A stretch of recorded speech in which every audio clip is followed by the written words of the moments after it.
دیدار الہی ماتھے کی آنکھوں سے، یہ خصوصیت ہے نبی کریم صلی اللہ تعالیٰ علیہ وسلم کی. یہ خصوصیت آپ سے پہلے اور آپ کے بعد والوں میں سے کسی کو بھی نہیں ملی اور نہ ملے گی کبھی. بہت خوب، مشکور ممنون ہے کہ یہ آخری نقطہ آپ نے اس کے اوپر بھی تھوڑا سا تبصرہ فرما دیا، کیونکہ میرے علم میں ہے کہ کل بھی پروگرام جو ہوا تھا تو اس کے اوپر کافی تحقیق کے اور کافی یعنی بحث کے ساتھ یہ موضوع انہوں نے چھیڑا تھا کہ یہ واقعتاً جسد اور روح کے ساتھ یہ ایک معجزہ جو تھا، اور معجزہ ہی تب میں سمجھتا ہوں تب ہی بنتا ہے کہ یہ جسد اور روحانی ایک روح کے ساتھ یہ معراج کروایا گیا تھا. میں چاہوں گا انشاءاللہ ہمارے تیسرے جو مہمان ہیں حضرت علامہ قمر الزمان اعظمی صاحب تشریف رکھتے ہیں، اور انشاءاللہ ان سے بھی انشاءاللہ العزیز جیسے بھی وہ چاہیں، جس پہلو پہ وہ کوئی لمٹ تو میں نہیں کر سکتا. آپ ماشاءاللہ لسان العصر کا لقب برحق میں سمجھتا ہوں دیا لوگوں نے، تو جیسے بھی آپ فرمائیں حضرت، اسٹیج آپ کا ہے.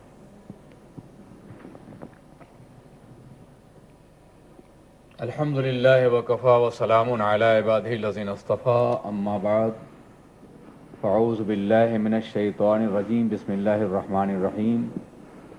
سبحان الذی اسری بعبدہ لیلا من المسجد الحرام الی المسجد الاقصی الذی بارکنا حولہ لنریہ من آیاتنا انہ هو السمیع البصیر. ناظرین کرام، السلام علیکم ورحمۃ اللہ وبرکاتہ. آئیے ہم اور آپ صاحب معراج علیہ الصلاۃ والسلام کی بارگاہ میں درود پاک کی نظریں پیش کر لیں. اللہم صلی علی سیدنا مولانا محمد معدن جود والکرم وآلہ الکرام اجمعین. مجھے معلوم نہیں کہ مجھ سے پیش رو افاضل اور علماء ملت اسلامیہ نے معراج پاک کے کن کن گوشوں پر گفتگو فرما لی ہے، لیکن میں یہ چاہوں گا کہ معراج پاک پہ گفتگو کرنے کے لیے عام طور پہ 3 طرح کے عناوین کو منتخب کیا جاتا ہے. معراج پاک کیوں ہوئی، معراج پاک کیسے ہوئی، اور معراج پاک کے مشاہدات کیا ہیں. میں ظاہر ہے کہ ان تینوں موضوعات کا حق اس مختصر سی بزم میں تو ادا نہیں کر سکتا. میں صرف یہ بتانا چاہوں گا کہ معراج پاک کیوں ہوئی، اس کے اسباب کیا تھے، اور اگر یہ نہ ہوتی تو امت مسلمہ کو یا دنیا کو کیا نقصان ہوتا. حاضرین کرام، سب سے پہلے اگر ہم زمانے معراج پاک کا جائزہ لیں تو وہ ہجرت سے پہلے کا زمانہ ہے، اور کفار کا ظلم اپنی انتہا کو پہنچ گیا ہے. آپ عام الحزن کے دور سے گزر رہے ہیں. جناب ابو طالب کا انتقال ہو چکا ہے. حضرت مخدومہ کائنات خدیجہ الکبریٰ رضی اللہ تعالیٰ عنہ کا وصال ہو چکا ہے. ہر طرف سے ظلم کی یورش ہے. معراج پاک دراصل آپ دیکھیں تو طائف کے سفر کے بعد ہوئی ہے، اور طائف کے سفر میں جو مظالم آپ پہ ڈھائے گئے وہ مظالم کی تاریخ کا بڑا لرزہ خیز باب ہے، جس میں آپ نے اللہ کی بارگاہ میں عرض کیا تھا کہ میرے مولا، اگر تو مجھ سے راضی ہے تو میں ان سارے مظالم کو برداشت کرنے کے لیے تیار ہوں. جس میں ناز سے بہتا ہوا خون اور اس کے ساتھ ساتھ پتھروں کی بارش. قوم ہی ایسی تھی کہ دل بھی پتھر کے تھے، ہاتھ بھی میں بھی پتھر تھا، ماحول بھی پتھر کا تھا، معبود بھی پتھر کے تھے، بندے بھی پتھر کے تھے. اور ان حالات میں پیغمبر اعظم کو پتھروں کی دنیا میں باضابطہ طور پہ لال و گل کی عطربیزیوں کے لیے بھیجا گیا تھا کہ پتھروں کو شیشے کا جگر عطا فرمائیں. ظاہر ہے کہ اللہ کے رسول روزانہ اپنے ہاتھ میں پھول ہدایت کے لے کے نکلتے اور پتھر کھا کے جلوگر ہوتے. یہ دور تھا ظلم کا، زیادتی کا. پھر آپ کی تکذیب کی جا رہی تھی، دیوانہ کہا جا رہا تھا، مجنون کہا جا رہا تھا، شاعر کہا جا رہا تھا، ساحر کہا جا رہا تھا. جراحات السنان لہل تیام ولا التام ما جرح اللسان. زبانوں کے زخم کبھی نہیں بھرا کرتے. یہ کیفیت تھی. ایسے دور میں اللہ تبارک و تعالیٰ نے آپ کو معراج پاک کرائی، جس کا بنیادی مقصد یہ تھا کہ محبوب، دنیا میں تمہیں دیوانہ کہا جا رہا ہے، محبوب تمہیں ساحر کہا جا رہا ہے، شاعر کہا جا رہا ہے، تمہارے پیغام کی تکذیب کی جا رہی ہے، مگر یہی دنیا تو سب کچھ نہیں ہے.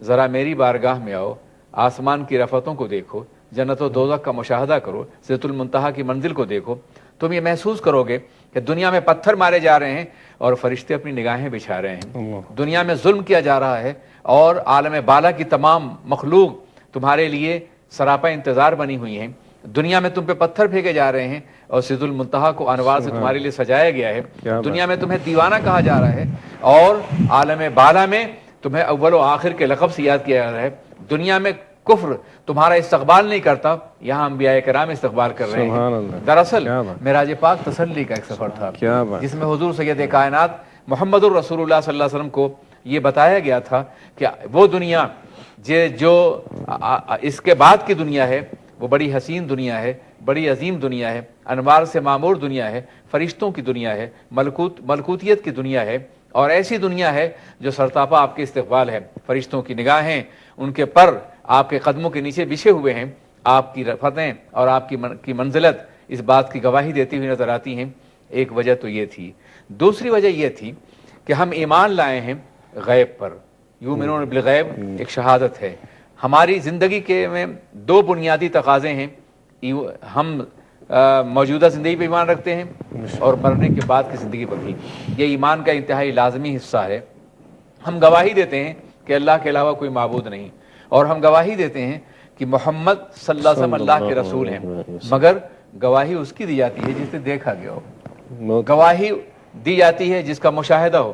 ہم خدا کی گواہی دیتے ہیں اور یہ گواہی دیتے ہیں کہ لا الہ الا اللہ، کائنات میں اللہ کے علاوہ کوئی معبود نہیں ہے، اور ہم نے کائنات کا مشاہدہ نہیں کیا ہے، کائنات کا احاطہ نہیں کیا ہے، کائنات کے ایک گوشے کا بھی ہماری نگاہیں احاطہ نہیں کر سکتی ہیں۔ آپ اندازہ کریں کہ ہزاروں ستارے جو نوری رفتار کے ساتھ، نوری سال کے ساتھ سفر کر رہے ہیں اور وہ آج تک ہم تک نہیں پہنچے ہیں، کروڑوں سال کے بعد بھی، تو یہ دنیا کتنی وسیع ہے، کتنی عزیز ہے، ہمارا خلا کتنا وسیع ہے، ان خلا موجودہ سیارے کتنے وسیع ہیں۔ یہ کہکشاں جسے ہم ملکی وے کے نام سے یاد کرتے ہیں، ان کا یہ عالم ہے کہ ایک ستارے میں ہماری کروڑوں دنیایں رکھی جا سکتی ہیں۔ اس کے باوجود عالم کہ ہم کہتے ہیں کہ وہ کہکشاں کی دنیا ہو، عالم ملکوت ہو، عالم ناسوت ہو، عالم لاہوت ہو، کوئی بھی عالم ہو، اللہ کے علاوہ کوئی معبود نہیں ہے۔ ہم نے دیکھا ہے ان کو، پھر ہم یہ کیوں کہہ رہے ہیں کہ اللہ کے علاوہ کوئی معبود؟ ہم لفظ شہادت استعمال کرتے ہیں، ہم گواہی دے رہے ہیں، گواہی کے لیے دیکھنا ضروری ہے، واقعی وقت موجود ہونا ضروری ہے، نہ ہم کائنات میں ہر جگہ موجود ہیں نہ مشاہدہ کر رہے ہیں۔ تو دراصل بات یہ ہے کہ ایک دیکھنے والے کا کہا مان لیا ہے، اس طرح سے یوں تجھ کو خدا مان لیا ہے۔ ہم نے نہیں دیکھا ہے مگر ہماری گواہی شہادت ہے۔ سرور کائنات صلی اللہ علیہ وسلم جس زندگی کی دعوت دینے کے لیے آئے تھے، جس زندگی کی خبر دینے کے لیے آئے تھے، مرنے کے بعد کی زندگی، جنت کی زندگی، دوزخ کے حالات، عرش کی منزلیں، قاب قوسین کا مقام، میزان، صراط، فرشتوں کی دنیا، عالم ملکوت، عالم لاہوت، اس کی خبر اللہ کے رسول نے دی تھی۔ تو اللہ نے فرمایا محبوب جس کی خبر دینے کے لیے گئے ہو اپنی نگاہوں سے مشاہدہ کراؤ، یہ دنیا تمہارے استقبال کے لیے موجود ہے تاکہ جو تم خبر دے رہے ہو تمہارا عین مشاہدہ بن جائے اور تم اسے دیکھو بھی، اور اپنی امت کو جا کر کے خبر دو کہ ہم نے عالم بالا کی تمام کیفیات کو دیکھا ہے، ہم نے جنت بھی دیکھی ہے، دوزخ بھی دیکھی ہے، اور سب سے بڑی بات یہ ہے کہ غیب الغیوب خدا وحید القدوس کو ہم نے اپنی نگاہوں سے دیکھا ہے۔ ایک تیسری وجہ اور بھی ہے، اگر آپ دنیا میں شرک کا جائزہ لیں اور یہ دیکھیں کہ دنیا میں مشرکین کس کس چیز کو پوجا کرتے تھے، تو زمین کی چیزیں بھی پوجی جاتی ہیں اور آسمان کی چیزیں بھی۔ آسمان میں ستاروں کی پرستش، چاند اور سورج کی پرستش، یہ عام طور پہ ہوتی رہی ہے، اور اگر دیکھیں تو دنیا کا بیشتر حصہ اس کی پرستش کر رہا ہے۔ روم کی سرزمین ہو، ایران کی سرزمین ہو، ہندوستان کی سرزمین ہو، یہ سیاروں کو پوجنے والے لوگ، یہ ستاروں کو پوجنے والے لوگ ہیں۔ زمین کے معبودان باطل کی تردید تو آسانی کے ساتھ کی جا سکتی ہے، مگر آسمان کے سیاروں کی تردید کرنا یہ اتنا آسان نہیں تھا۔ اس لیے حضور سید عالم سرور کائنات محمد الرسول اللہ کو معراج پاک کرائی گئی کہ یہ ساری بلندیاں، یہ چاند اور سورج، یہ ستارے اور سیارے آپ کے قدموں کی گرد راہ بن چکے ہیں۔ اس لیے جب یہ آپ کے قدموں کی گرد راہ بن چکے ہیں اور اس کے باوجود آپ معبود نہیں ہو سکتے بلکہ عبد خاص ہیں خدا وحید القدوس کے، تو جو قدموں کی گرد راہ بن چکے ہیں وہ معبود کیسے ہو سکتے ہیں؟ عزیزان ملت اسلامیہ، توحید کا ایک اعلیٰ ترین درس دینا مقصود تھا جس کے لیے سرور کائنات کو تمام بلندیوں کی سیر کرائی گئی۔ ایک اور آخری بات، حضور سید عالم سرور کائنات محمد الرسول اللہ ارواحنا فدا صلی اللہ علیہ وسلم کسی ایک دور کے نبی نہیں تھے، کسی ایک عصر کے نبی نہیں تھے، کسی ایک زمانے کے نبی نہیں تھے، کسی ایک طبقے کے نبی نہیں تھے، بلکہ ساری کائنات کے تھے، ہر دور کے، ہر عصر کے، ہر زمانے کے۔ یہی وجہ ہے کہ جتنے بھی انبیاء کرام دنیا میں تشریف لائے ان کو معجزات اپنے اپنے دور کے مطابق دیے گئے، گنے چنے معجزات دیے گئے جو ان کے دور کے تقاضوں کو پورا کرنے والے تھے۔ سحر و طلسم کا زمانہ ہے تو عصا دے دیا گیا ہے، اور طب یونانی اپنے شباب پر ہے تو مسیحا بنا دیا گیا ہے۔ یہ معجزات انبیاء کرام کو اپنے اپنے دور کے مطابق دیے گئے، ان کا زمانہ محدود تھا، دائرہ نبوت محدود تھا، تقاضے محدود تھے، اس لیے محدود معجزات جنہیں شمار کیا جا سکتا ہے وہ دیا گیا۔ مگر سرور کائنات ہر دور کے نبی تھے، ہر عصر کے نبی تھے، اس لیے اوروں کو معجزہ دے کے بھیجا گیا، ہمارے نبی کو معجزہ بنا کے بھیجا گیا۔ وہ چلیں تو معجزہ ہو، وہ بیٹھیں تو معجزہ ہو۔ اور انبیاء کرام کے معجزات کو معدوم کر دیا گیا اس لیے کہ وہ ان کی نبوت کا باب بند ہونے والا تھا، مگر ہمارے نبی کی نبوت قیامت تک تھی، اس لیے ان کے معجزات کو زندہ رکھا گیا۔ قرآن عظیم معجزہ ہی نہیں ہے بلکہ ہزاروں معجزات کا مجموعہ ہے۔ عربی زبان میں آیت معجزے کو بھی کہتے ہیں اور آیت ایک مکمل جملے کو بھی کہتے ہیں، تو اس کا مطلب یہ ہے کہ قرآن عظیم میں اگر ہزاروں آیتیں ہیں تو وہ سب کے سب مستقل معجزہ ہیں۔ تنہا قرآن عظیم ہزاروں معجزات کا مجموعہ ہے، اور اس کی وجہ یہ ہے کہ کسی معجزے کا جواب بندوں سے ممکن نہیں ہے، قرآن پاک کی کسی آیت کا جواب بھی بندوں سے ممکن نہیں ہے، مگر آج کے دور کا انسان کہہ سکتا تھا ہم اس پیغمبر پہ کیوں ایمان لائیں جو گھوڑے پہ چلا کرتے تھے، جو اونٹوں پہ چلتے تھے، جو پیدل چلا کرتے تھے۔ آج تو ہم سیاروں میں پرواز کر رہے ہیں، خلاؤں میں پرواز کر رہے ہیں، آج ہماری رفتار بہت آگے ہے۔ جو خلاؤں میں اپنا راستہ تلاش کر سکتا ہے، کیا وہ زمین پر اپنا راستہ تلاش نہیں کر سکتا؟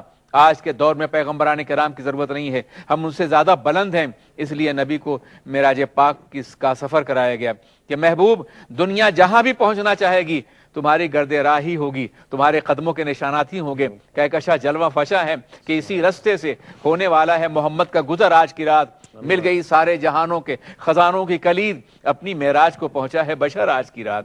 اور چوتھی بات کہ اللہ تبارک و تعالیٰ نے انسان کو افضل المخلوقات بنایا تھا، اس کے سر پہ تاج کرامت رکھا تھا، اس کو احسن تقویم میں پیدا فرمایا تھا، اسے خلیفۃ اللہ فی الارض کا منصب عطا فرمایا تھا، کائنات تخلیق کا سب سے تابندہ ستارہ انسان کو قرار دیا گیا تھا، لیکن انسان کی عظمت کا کوئی واضح ثبوت ہونا چاہیے تھا۔ سرور کائنات محمد الرسول اللہ کو قالب انسانی میں بھیج کر کے عظمت انسانی کو